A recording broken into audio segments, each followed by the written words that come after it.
You're 35, or 42, or 53, and you hate your career. Everyone's telling you it's too late to change, but Marcus Aurelius didn't become emperor and write the Meditations until his 40s. Seneca didn't write his greatest works until after 60. The Stoics understood something about career changes that we've forgotten.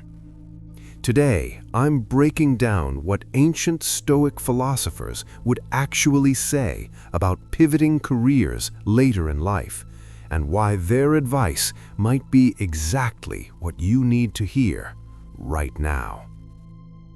Here's the first thing Stoics would tell you. You haven't wasted your time. Marcus Aurelius wrote in Meditations, "Never let the future disturb you. You will meet it with the same weapons of reason which today arm you against the present." Think about that. Every skill you learned, every difficult colleague you dealt with, every failure you experienced in your current career, those are your weapons. They're not wasted years, they're your training ground. Seneca puts it even more bluntly in On the Shortness of Life. He says most people don't have a short life, they just waste most of it. But here's the key. He wrote this to show that you can start living properly at any moment.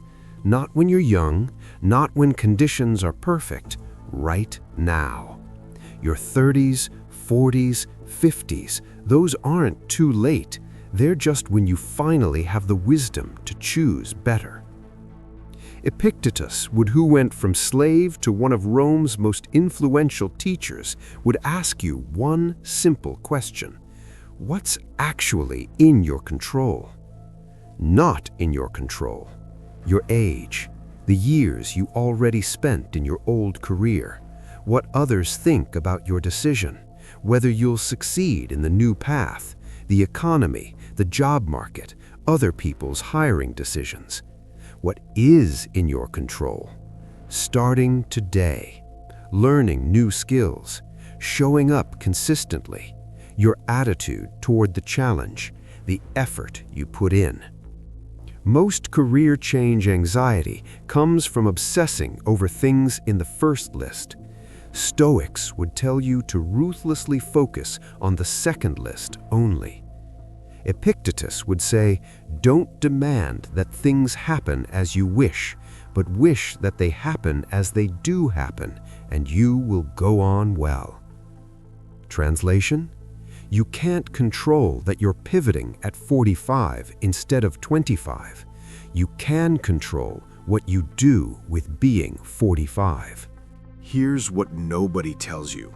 Pivoting later is actually an advantage. Marcus Aurelius knew this. He became emperor at 40 after spending decades in training, politics, and learning philosophy. When he finally had power, he had the wisdom to use it well. You at 30, 40, or 50 have something 22-year-olds don't. You know what you don't want.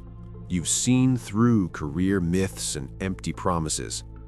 You have real relationships and networks. You understand workplace dynamics. You've already failed before and survived. The Stoics believed in oikeiosis, the natural development toward your proper role. Sometimes you need decades of experience to even know what that role is. Seneca changed careers multiple times, from rhetoric to politics to philosophy to playwriting. He didn't see these as failures, he saw them as evolution. Your pivot isn't starting over, it's leveling up with better information. So how would a Stoic actually approach a career pivot? 3 steps. 1. Premeditatio malorum. Visualize the worst case. Don't toxic positivity yourself. Ask honestly, what if this pivot fails completely? Stoics practiced imagining worst-case scenarios not to scare themselves, but to prepare. If you pivot to freelance writing at 38 and fail, What happens? You find another job. You survive. You learn something. The worst case is almost never as bad as the anxiety tells you it is. 2. Voluntary discomfort. Test before you leap. Stoics practiced voluntary hardship. Don't quit your job on day one. Start the pivot as a side project. Take one client. Build one small thing. Feel the discomfort while you still have safety. Marcus Aurelius didn't just think about philosophy. He practiced it daily while running an empire. You can practice your new career while still in your old one. And 3. Amor fati. Love your fate. Love your fate doesn't mean settle for a career you hate. It means love that this is your starting point. You're not 25 with 0 responsibilities. Good. You're 43 with a mortgage and kids. Perfect. That's your challenge. That's what makes the pivot meaningful. Epictetus taught his students, make the best use of what is in your power and take the rest as it happens. The Stoics never said life was about finding the perfect career at 22 and riding it out. They said life was about constant growth, adapting to change, and using reason to navigate challenges. Marcus Aurelius wrote, "It's not that we have a short time to live, but that we waste much of it."